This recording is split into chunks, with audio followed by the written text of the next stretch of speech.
धम्मवर्गाचे सूत्रसंचालक आदरणीय धम्ममित्र आठे सर, तसेच या ठिकाणी उपस्थित सर्व धम्मचारिणीगण आणि उपस्थित सर्व बंधू आणि भगिनींनो, सर्वांना मैत्रीपूर्ण जय गुरु. गेल्या काही दिवसापासून आपण या वर्षावासाच्या निमित्ताने बुद्ध आणि त्याचा धम्म या ग्रंथातील काही चॅप्टर्स पाहण्याचा प्रयत्न करीत आहोत.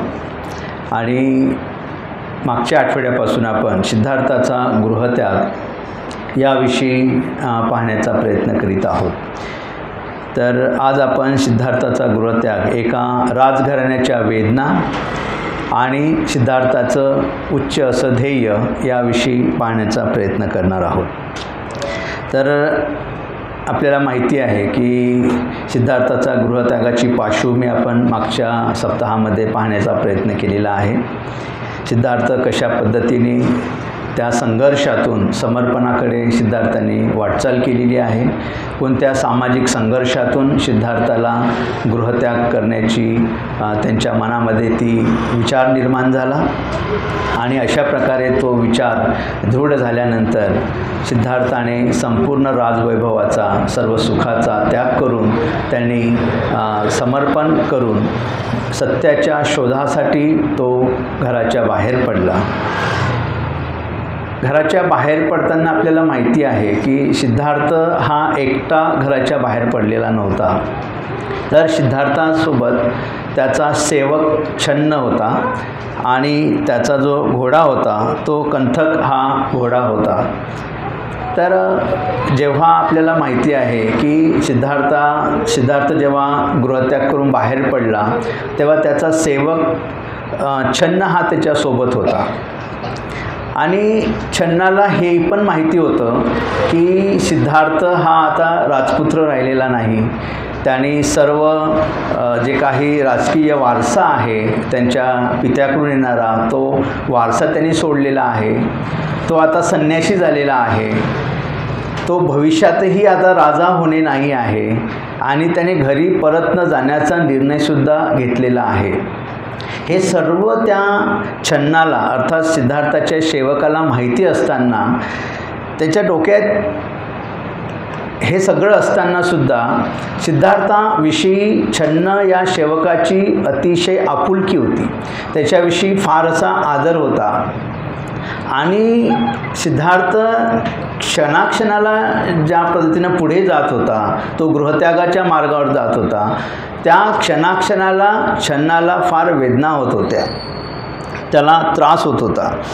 आता आपल्याला माहिती आहे की ज्याचा आपल्याला काही लाभ होणार नाही, ज्याच्याकडून काही लाभच होणार नाही आहे. कारण आजकालचे व्यवहार आपल्याला माहिती आहे, प्रत्येक मानवी व्यवहार हा लाभ आणि हानीवरती पाहिला जातो की एखाद्या व्यक्तीकडून आपल्याला काय लाभ होऊ शकतो, एखाद्या व्यक्तीकडून आपल्याला काय हानी पोहोचू शकते, या गोष्टींच्या आधारावर आपला मानवी व्यवहार असतो. आणि छन्नाला हे माहिती होतं की आता सिद्धार्थाकडून मला काहीही प्राप्त होणे नाही आहे, त्यापासून मला कुठलाही लाभ नाही आहे. तरी मात्र छन्नाची सिद्धार्थाविषयी अतिशय आपुलकी होती. तर असं का घडलं असावं की छन्नाला असं का वाटलं असावं किंवा सिद्धार्थाविषयी छन्नाला का आपुलकी एवढी निर्माण झाली असावी? जेव्हा याच्या आपण खोलात जातो तेव्हा आपल्याला एक गोष्ट इतिहासात पाहायला मिळतं की सिद्धार्थ आणि छन्न यांचा संबंध केवळ राजपुत्र आणि सेवक असा नव्हता, केवळ एक मालक आणि एक नौकर असा पण नव्हता. तर छन्नाचं जीवनच सिद्धार्थाच्या बालपणापासून छन्न आणि सिद्धार्थ हे एकत्र राहत होते आणि त्या बालपणापासूनच त्यांची मोठ्या प्रमाणात अशी मैत्री विकसित झालेली होती. त्यांचं एक मित्रत्वाचं नातं होतं आणि मग या मित्रत्वाच्या नात्यामुळंच छन्नाला अतिशय वेदना होत होत्या जेव्हा सिद्धार्थ गृहत्याग करीत होता. या छन्नाच्या या वर्तनावरून, म्हणजे छन्नाचं जे काही निष्कलंक प्रेम त्या सिद्धार्थावर होतं, सिद्धार्थाची जी निस्वार्थ निष्ठा त्या सिद्धार्थावर होती, तर त्या छन्नाची जी काही निस्वार्थ निष्ठा, निस्वार्थ प्रेम त्या सिद्धार्थावर होतं. तर यामागे जी काही आपुलकी आहे त्या आपुलकीला कारण काय असेल तर, आणि या घटनेमधून आपण काय शिकू शकतो. म्हणजे ही घटना घडली आहे इतिहासात आणि ती ग्रंथांमध्ये आलेली आहे, परंतु या घटनेतून, या दाखल्यातून आम्ही काय शिकू शकतो? की आपण जेव्हा या वर्षावासाच्या निमित्ताने एखाद्या ग्रंथाचं वाचन करतो तेव्हा ही जी घटना आपल्या वाचनात जातं की सिद्धार्थाला जात असताना छन्नाला वेदना झाल्या, छन्ना हा म्हणजे अतिशय दुःखी झाला किंवा छन्नाला सिद्धार्थ गौतमाविषयी अतिशय आपुलकी वाटत होती. तर असं का व्हावं? तर या घटनेमधून आम्ही काय शिकू शकतो? तर आपल्याला ही शिकता येऊ शकतं की छन्नाचं जे वर्तन होतं ते वर्तन हे मैत्री ही लाभाच्या अपेक्षेवर नाही तर ती निष्ठेवर असली पाहिजे. म्हणजे सिद्धार्थावर असणारी छन्नाची जी काही निष्ठा होती त्या निष्ठेवर आधारित ती मैत्री होती. ती केवळ लाभ किंवा हानी या स्वरूपातली मैत्री नव्हती. मग आम्ही पण आमच्या व्यावहारिक जीवनात जगताना आपण याचा विचार केला पाहिजे की मी जे काही कोणासोबत मैत्री करतो आहे ती मैत्री कोण्या अपेक्षेवर तर नाही, कुठल्या अपेक्षा तर माझ्याकडे नाही आहे त्या व्यक्तीकडून, किंवा कोणत्या लाभ मला प्राप्त होईल म्हणून तर माझी मैत्री नाही. तर ही गोष्ट आपण या छन्नाकडून शिकण्यासारखी आहे. या घटनेतून आपण ते आत्मसात करू शकतो. सोबतच आपल्याला ही माहिती आहे की एखादी व्यक्ती जेव्हा मृत्यूछयेवर पडतो किंवा तो आता मृत्यू पावणार आहे आणि त्याच्याकडे खूप संपत्ती आहे, तेव्हा काय होतं की त्याच्याकडे जी संपत्ती असते त्या संपत्तीचे अनेक वारसदार तिथे निर्माण होतात. अनेक लोक त्या संपत्तीवर हक्क सांगतात, आपला वारस सांगतात किंवा वारसा हक्क सांगतात. म्हणजे संपत्तीवर वारसा हक्क सांगणारे अनेक लोक आपल्याला समाजामध्ये दिसतील, परंतु एखाद्या व्यक्तीच्या सद्गुणाचा किंवा एखाद्या व्यक्तीच्या विचाराचा वारसा सांगणारे लोक अतिशय कमी समाजात पाहायला मिळतात. आणि त्या काळीसुद्धा जेव्हा सिद्धार्थाने गृहत्याग केला त्यावेळेला अनेक असं म्हणतात की त्या शाक्य नगरीमध्ये दुःख कोसळलेलं होतं. अनेक लोकांना वेदना होत होत्या, अनेक लोक दुःखी झाले होते, कष्टी झाले होते, कारण असंख्य लोक सिद्धार्थ गौतमाचे विचाराचे वारसदार होते. आणि त्या असंख्य अशा वारसदारापैकी छन्न हा सुद्धा सिद्धार्थ गौतमाच्या विचाराचा वारसदार होता. तर जेव्हा सिद्धार्थांनी हा गृहत्याग केला, जेव्हा शाक्यनगरीमधले अनेक लोक दुःखी झाले, तर सिद्धार्थाविषयी लोकांच्या भावना काय होत्या त्यावेळेला? तर ग्रंथामध्ये असं म्हटलं गेलेलं आहे की गौतमाशिवाय ही नगरी अरण्य आहे. काय म्हटलं आहे की गौतमाशिवाय ही नगरी अरण्य आहे आणि ज्या अरण्यामध्ये सिद्धार्थ गौतम राहत आहे ते अरण्य हे नगरी आहे. तर हे अशा प्रकारे वर्णन आलेलं आहे की लोकभावना काय होत्या सिद्धार्थाविषयी. तर सिद्धार्थाविषयी लोकांच्या भावना अशा होत्या की सिद्धार्थ गौतम या नगरीतून गृहत्याग करून गेलेले आहे, त्यामुळे ही जी नगरी आहे ही अरण्य झालेली आहे. आणि ज्या ठिकाणी सिद्धार्थ गौतम वास करत आहे, सध्या संन्यासी होऊन ज्या ठिकाणी सिद्धार्थ गौतम राहत आहे ते अरण्य म्हणजे नगरी झालेलं आहे. तर या ठिकाणी सुद्धा आपण बघितलं पाहिजे की यामध्ये कुठलं तत्व आपल्याला सापडतं. म्हणजे एका नगरीला अरण्य आणि अरण्याला नगरी असं का म्हटलं जाते? तर अरण्याचं आपल्याला साधं सोपी आपल्याला जे काही व्यावहारिक दृष्टीने आपण त्याचा अर्थ घेतो की अरण्य म्हणजे आपल्या डोक्यात काय येतं? एखादी जंगल. अरण्य म्हटलं म्हणजे पहिली गोष्ट आपल्याला भीती, काळोख, त्यानंतर असुरक्षितता, या गोष्टी आपल्याला अरण्य म्हटल्यावर आपल्या मनपटलावर येतात. आणि नगरी म्हटलं म्हणजे काय? सुरक्षितता वाटतं आपल्याला, इथे थोडं हायसं वाटतंय, आपुलकी वाटतंय, आशा वाटतं, इथं एकमेकांचा आधार वाटतो. तर अशा प्रकारची ही नगरी आहे. नगरीची व्याख्या म्हटलं की आपल्याला सुरक्षितता वाटतं तिथे. अरण्य म्हटलं म्हणजे असुरक्षितता वाटतं. अरण्य म्हटलं म्हणजे भीती वाटतं. नगरी म्हटलं म्हणजे भीतीचा लवलेश राहत नाही, एक आधार वाटतोय. तर अशा प्रकारची ही अरण्य आणि नगरी आहे. आणि जेव्हा लोकभावना काय होत्या की सिद्धार्थ गौतमाशिवाय ही नगरी अरण्य आहे आणि सिद्धार्थ ज्या ठिकाणी राहत आहे ते अरण्य म्हणजे नगरी झालेली आहे. तर या गोष्टीमधून आपल्याला एक गोष्ट शिकता येऊ शकतं की आपण असं पाहू शकतो या गोष्टीला की व्यक्ती हा महत्त्वाचा नाही, तर त्या व्यक्तीचं जीवनमूल्य हे महत्त्वाचं आहे.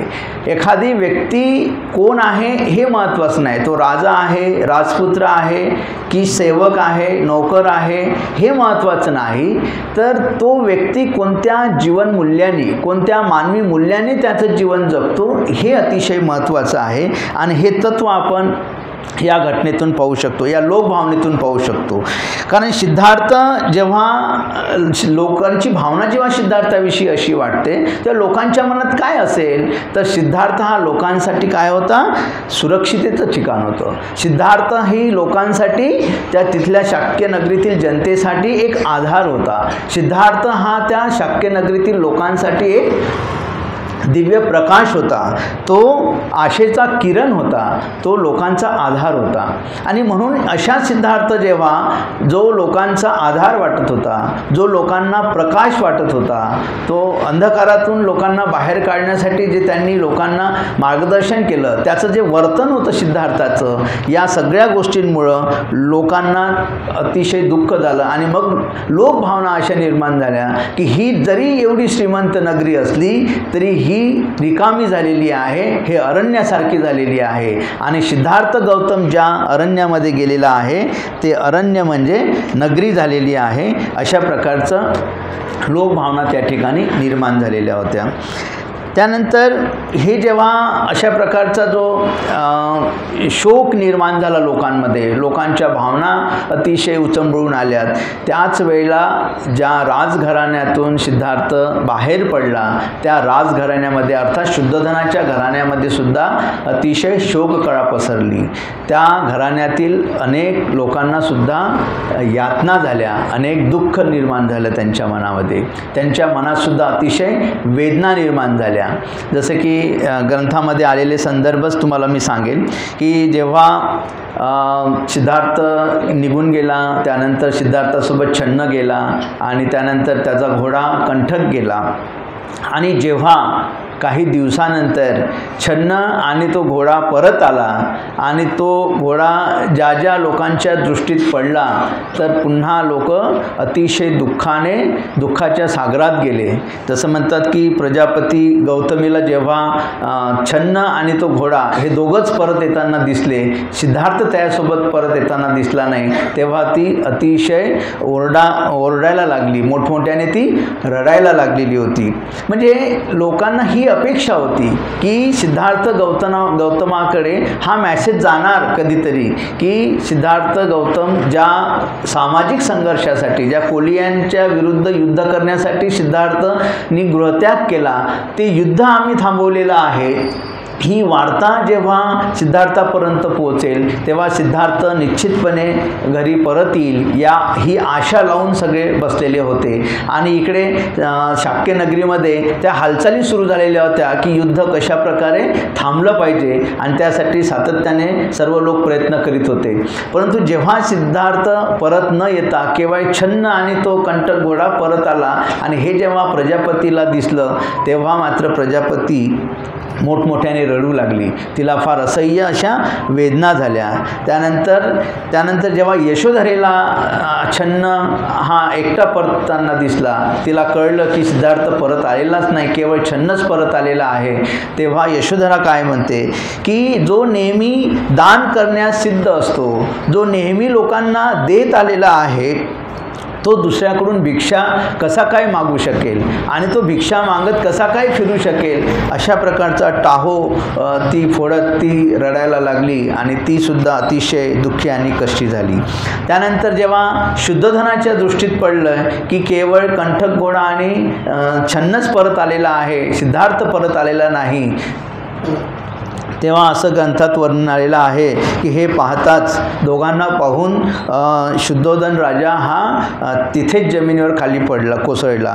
तर अशा प्रकारे राजघराण्याचं जे दुःख आहे हे अतिशय वेदनादायी दुःख आहे. आणि केवळ घराण्यातले म्हणून केवळ शुद्धोधन राजा किंवा यशोधरा किंवा प्रजापती गौतमी याच रडल्या असं नाही, तर त्या शाक्य नगरीतली अनेक जी लोक होती, जनता होती, ते सुद्धा आपापली घराची दारं आणि खिडक्या बंद करून ते सुद्धा अतिशय रडायला लागले। तर यावरून आपण हे बघू शकतो की किती असह्य वेदना सिद्धार्थाच्या गृहत्यागामधून त्या राजघराण्याला झालेल्या आहेत आणि असह्य वेदना त्या शाक्य नगरीतील अनेक जनतेला सुद्धा झालेल्या आपल्याला पाहावयास मिळतं। मग इथे या गृहत्यागामधून किंवा या शोकामधून नेमका हा शोक कशाचा होता? हा शोक केवळ सिद्धार्थ गेला, मग नेमकं सिद्धार्थ गेला म्हणजे नेमकं काय काय हरवलं त्या नगरीमधलं? कारण त्या नगरीतल्या लोकांना दुःख झालं, त्या नगरीतल्या म्हणजे त्या वडिलाला दुःख झालं, त्या आईला दुःख झालं, त्या पत्नीला दुःख झालं। तर नेमकं काय काय घडलं असावं तिथं? तर त्या शोकाचं कारण एक कुठलं तरी मातृत्व हरवलेलं होतं, कुठलं तर पितृत्व हरवलेलं होतं, अनेक लोकांचा सिद्धार्थ मित्र होता ते मित्रत्व हरवलेलं होतं, जनतेचा आधार हरवलेला होता आणि लोकांना जी आशा होती भविष्याची, तर लोकांच्या भविष्याची जी खात्री सिद्धार्थाच्या स्वरूपात किंवा सिद्धार्थाच्या वर्तनातून त्या शाक्य नगरीतील जनतेला जी आशा वाटत होती, जी त्याच्या भविष्याची त्यांना खात्री वाटत होती, ते भविष्याची खात्रीसुद्धा या सिद्धार्थाच्या गृहत्यागातून हरवलेली होती, हे आपण इथे पाहू शकतो। आणि मग त्यानंतर पुढे जेव्हा छन्न आणि कंटक हा घोडा परत आला, त्यानंतर सिद्धार्थाने तो पुढे गेल्यानंतर सिद्धार्थाने ठरवलं की मी आता कपिलवस्तू सोडून मग त्यांनी राजगृहामध्ये जाण्याचा विचार केला। कारण राजगृह हे एक तपस्येची भूमी म्हणून पाहिलं जात होतं त्यावेळेला। बरेचसे जे काही तपस्वी होते ते सगळे राजगृहामध्ये स्थिर झालेले होते। राजगृह हे एक तपस्वींचं केंद्र म्हणून त्यावेळेला समजलं जात होतं। जसं की आलार कालाम आहे, उद्दक रामपुत्त आहे आणि अनेक बिंबिसार राजाचं जे काही राजगृह होतं त्या ठिकाणी त्यांनी जाण्याचा विचार केला आणि पुढे सिद्धार्थ गौतम हे राजगृहात गेले। आणि जेव्हा राजगृहात ही माहिती पसरली की सिद्धार्थ गौतम राजगृहामध्ये आलेले आहे आणि ही बातमी जेव्हा बिंबिसार राजाला पोहोचली, तेव्हा बिंबिसार राजांनी त्यांच्या सेवकांना आदेश दिला की तुम्ही त्या सिद्धार्थ गौतमावर लक्ष ठेवा, तो कुठे कुठे जातो, काय काय करतो आणि ती माहिती मला द्या। आणि तेव्हा सर्व काही सेवक सिद्धार्थाच्या म्हणजे सिद्धार्थावर नजर ठेवण्यासाठी गेले। सिद्धार्थ कुठे कुठे जातो, काय काय करतो आणि त्याच्यावर पूर्ण लक्ष ठेवून त्याचा पाठलाग करण्यास त्यांनी सांगितलं। त्या पद्धतीनं सेवक पाठलाग करायला लागले आणि जेव्हा सिद्धार्थाने भिक्षाटन केलं आणि एका टेकडीच्या उंच भागावर जाऊन बसलेत, पहाडावर जाऊन बसलेत आणि ही बातमी जेव्हा बिंबिसार राजाला कळली, तेव्हा बिंबिसार राजा स्वतः सिद्धार्थाच्या भेटीला गेला। आता हे आपल्याला याच्यामध्ये आलेलं वर्णन आहे, ग्रंथामध्ये आलेलं वर्णन आहे। सिद्धार्थाची विचारपूस केली, त्याचं आरोग्य कसं आहे याची विचारपूस केली। सिद्धार्थ गौतमाचे जे पिता होते शुद्धोधन राजा आणि बिंबिसार हे सुद्धा अतिशय त्यांचं जुनं घनिष्ठ नातं होतं, ते मित्र होते, चांगले मित्र होते। म्हणजे हे एक वैशिष्ट्य पाहायला मिळतं आपल्याला की जरी त्यावेळेला राजेशाही असली तरी आपापसात तसा द्वेष नव्हता कोणाविषयी फारसा आणि अनेक राजे एकमेकांचे चांगले मित्र होते। तेव्हा बिंबिसार राजा हा शुद्धोधनाचा चांगले मित्र होता, त्यांचं घराणेशाहीसुद्धा मित्रत्वाचं नातं होतं आणि ही वंश परंपरागत जे मैत्रीचं नातं आहे बिंबिसाराचं शुद्धोधनाच्या कुटुंबाशी, ते त्यांनी सिद्धार्थ गौतमाला सांगितलं। आणि मग पुढचा एक महत्त्वाचा प्रश्न बिंबिसारांनी सिद्धार्थाला विचारला की संन्यासी जीवनाचा निर्णय तुझ्या मनात कसा काय आला? तुला जर आणि हा निर्णय जेव्हा तुझ्या डोक्यात आला तर तुझं काय इच्छा आहे, तू कुठल्या गोष्टीमुळे नाराज झालेला आहे शाक्य नगरीमध्ये, अशा प्रकारचे काही प्रश्न सिद्धार्थाला विचारले।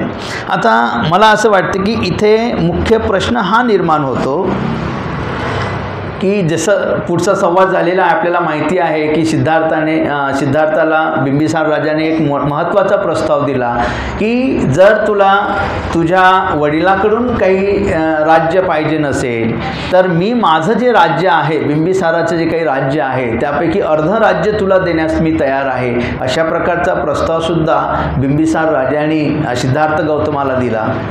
इथे प्रश्न हा निर्माण होतो की बिंबिसार राजाला एका संन्याशी व्यक्तीला भेटण्याची गरजच का निर्माण झाली, म्हणजे काय असं वाटलं. अनेक मित्र असतात आपले, मित्राचा मुलगा संन्यासी झाला म्हणून त्या संन्यासाला भेटण्याला एवढा मोठा राजा आणि याचा प्रसिद्ध राजा ज्याचं नावलौकिक होतं, एक चांगला राजा म्हणून त्याचं नावलौकिक असताना तो बिंबिसार राजा सिद्धार्थाच्या भेटीला का गेला. जेव्हा याचं तुम्ही ॲनालिसिस करतो आपण, याचं जेव्हा सखोल इतिहासात जेव्हा बघतो तेव्हा एक गोष्ट आपल्याला माहिती पडतं की बिंबिसार राजा हा अतिशय ध्येयवेडा राजा होता. अतिशय तो ध्येय जे ठरवलं आहे त्या ध्येयाप्रती प्रामाणिक असा राजा होता आणि त्याच्यामुळे त्याचे सिद्धार्थ गौतमाला भेटण्याचे केवळ मित्राचा मुलगा आहे या नात्याखाली तो भेटलेला नाही, तर त्याचे दोन हेतू होते महत्त्वाचे.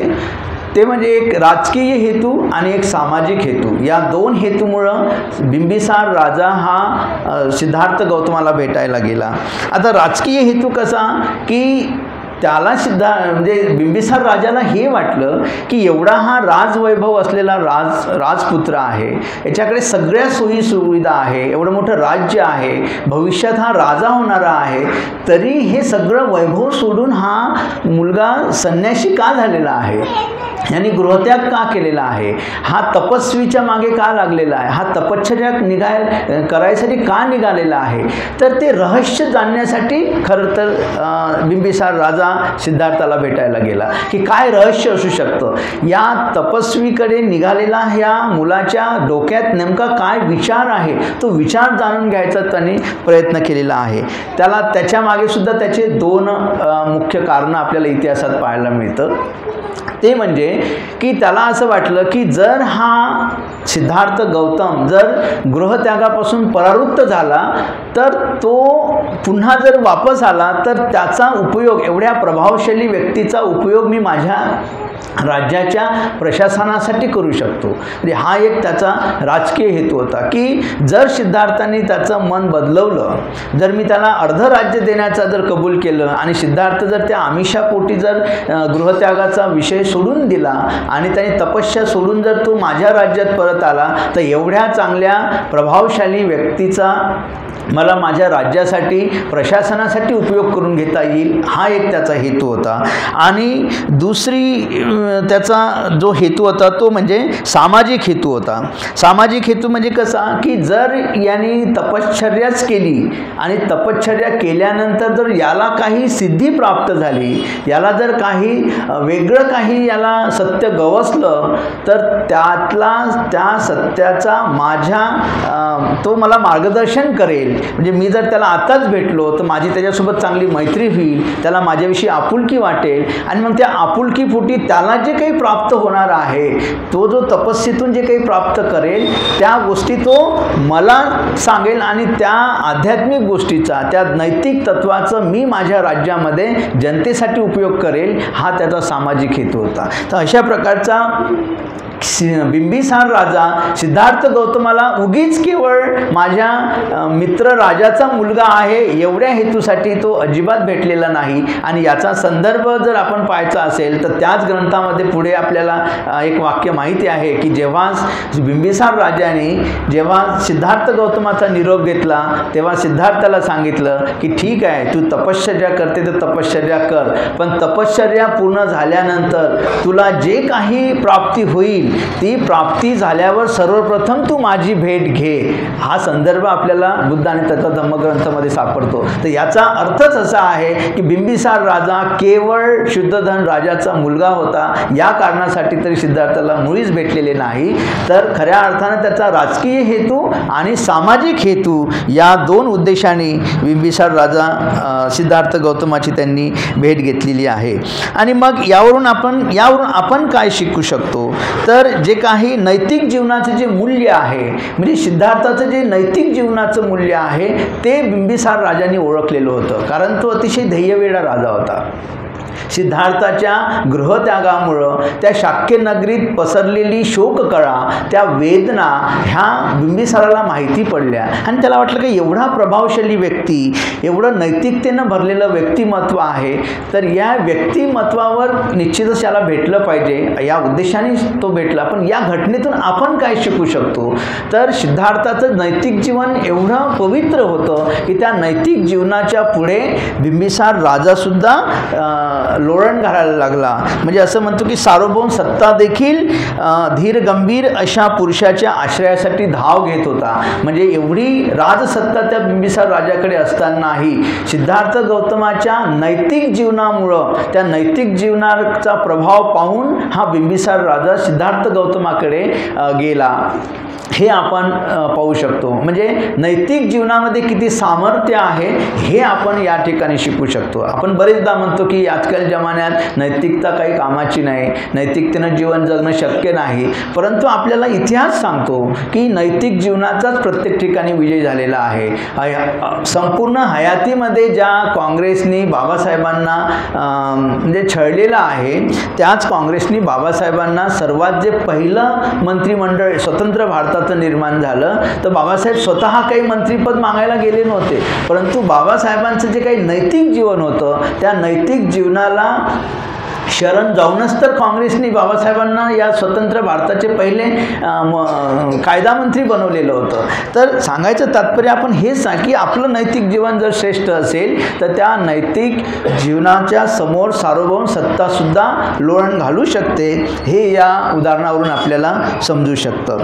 आणि मग अशा प्रकारे सिद्धार्थाने म्हणजे जरी बिंबिसार राजाने सिद्धार्थाला वेगवेगळे प्रस्ताव दिलेले असेल, त्याला प्रभावित करायचा प्रयत्न केला असेल, तरी मात्र सिद्धार्थ मात्र बिंबिसार राजाच्या कुठल्याही प्रस्तावाला किंवा त्याच्या प्रलोभनाला बळी पडला नाही आणि तो त्याच्या ध्येयापासून कधी विचलित झाला नाही. जरी बिंबिसार राजाने अर्धराज्य देण्याचं कबूल केलं असेल, तरी मात्र सिद्धार्थ गौतम अजिबात विचलित न होता तो त्याच्या ध्येयापासून परावृत्त झालेला नाही. हे आपण या ठिकाणी महत्त्वाची गोष्ट आपण इथे समजून घेतली पाहिजे.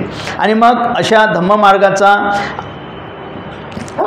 आदर करणे, म्हणजे आता राजसत्ता म्हणजेच काय, तर धम्ममार्गाचा आदर करणे आणि स्वार्थ बाजूला ठेवणे हीच खरी राजसत्ता आहे, हे सुद्धा सिद्धार्थाच्या या वर्तनातून लक्षात येतं. कारण बिंबिसार राजाकडे एवढी राजसत्ता असून सुद्धा बिंबिसार राजा कोणाकडे आला, तर सिद्धार्थ गौतम एका संन्याशाकडे आला, एका तपस्वीकडे आला आणि त्याला याचना करतो की तू माझ्या राज्यामध्ये ये, मी तुला अर्ध राज्य द्यायला तयार आहे.